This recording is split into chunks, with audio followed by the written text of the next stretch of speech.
Today is a historic day for Encinitas and the San Diego region. The city of Encinitas is set to lead by example once again by voting on a gold standard green building ordinance, which we hope will set the pace and tone for future building electrification efforts across Southern California.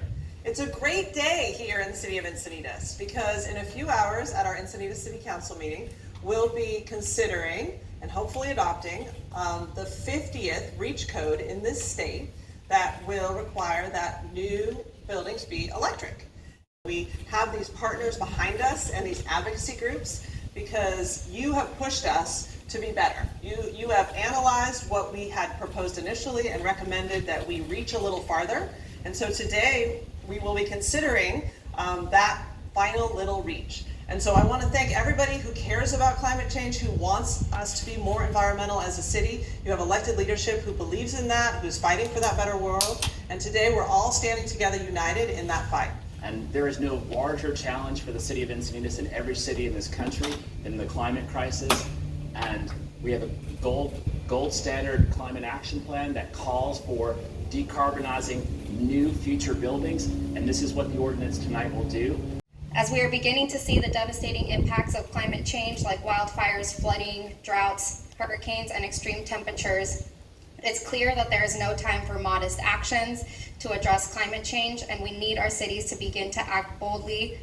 Adopting an all-electric building ordinance is the first step to eliminating our dependency on fossil fuels. Transitioning our new buildings to be all electric and powered by 100% clean energy is the lowest cost and lowest risk pathway to decarbonizing our buildings.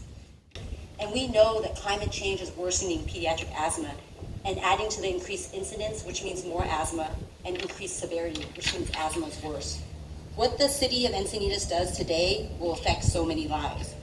So what's at stake today? If you don't act, more premature babies, smaller babies, babies with smaller heads, more pediatric asthma severity, and more heart attack for adults. So that's why two doctors are here today. Medicine is no longer just practiced in our clinic, but it's actually here at your city council because we want to prevent diseases. So we are urging you to vote yes for electrifying buildings. Please vote yes for women and children. Please vote yes for our planet. The steps that Encinitas has taken should not be known as unusual or remarkable or outstanding, because those are steps that every city should take, because it can and should take to fight climate change. We have a climate emergency. Well, I really want to thank all the public speakers and all the advocates and our professional staff who've worked so hard on this. You know, having this supportive environmental community that turns out, that reads closely, that recommends changes, that works with us to reach farther with our REACH code is really the key to our success. The decisions are made at the local level in a lot of ways. So this is going beyond state requirements, and it is something every city should do. We need to wean ourselves off of fossil fuels, and doing that in our buildings and the places where we spend our days is just a key part of that. We are the 50th city in California out of 480 cities, 50th city to adopt and expand these REACH ordinances and building electrification. And only the first in San Diego. And so I think that this is certainly a monumental task. We're a bold city. We don't shy away from the challenges. We take them on head on.